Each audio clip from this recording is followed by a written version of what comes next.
لیژنەی دارایی پەرلەمانی عێراق و شاندی حکوومەتی هەرێمی کوردستان لەسەر مێزی گفتوگۆن و تایبەت بە پڕۆژە بودجەی ساڵی 2021 دانوستان لەسەر پشتی هەرێم دەکەن ئەو پشکەی کە هەردوو حکوومەت پێشتر لەسەری ڕاکەوتبوون.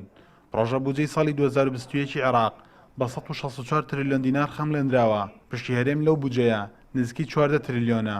دوو مادەی سەرجی ڕەشنووسی یاساکە باس لە ئەرک و پابەندبوونی هەردوو حکوومەت دەکات، بە تایبەت بڕگەی جیمی مادەی دا کە تیشی خستۆتە سەر ڕادەستکردنی داهاتی نەوت بۆ نرخی کە کۆمپانیای سۆمۆ دەیفرۆشێت. بەڵام حکوومەتی هەرێم بە نزیکی $10 بۆ هەر بەرمیلێک نەوت لەو نرخی سۆمۆ کەمتر دەیفرۆشێت. ئەمەش خاڵی سەرچی ناکۆچەکەیانە و هەوڵی لێگەشتنی بۆ دەدەن. ئەوت بێژن مە 250,000 دوێن بسعرها سۆمۆ کا سۆمۆ بچەندێت فرۆشێت ئەوت بێن طبیعی هەرێمت فرۆشێت کێمتر ده حتا $11 کێمتر فمعناوی ئەوە 250,000 ئێتت فرۆشی تو دێت سەر تەمامکی حتا بگەهێنی وێ سعرێ.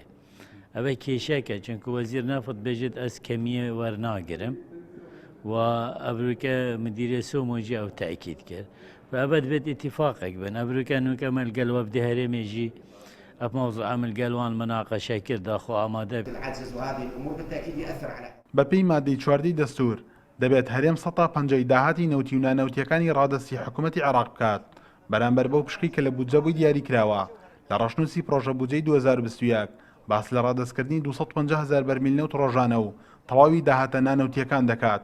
حکوومەتی هەرێم بەمەش ڕازیە، بەڵام ئەوەی ترسی حکوومەتی هەرێمە هاوشێوەی پرۆژە یاسای قەرز داواکاری تعجیزی بخرێتە ناو پرۆژە بودجەکەوە.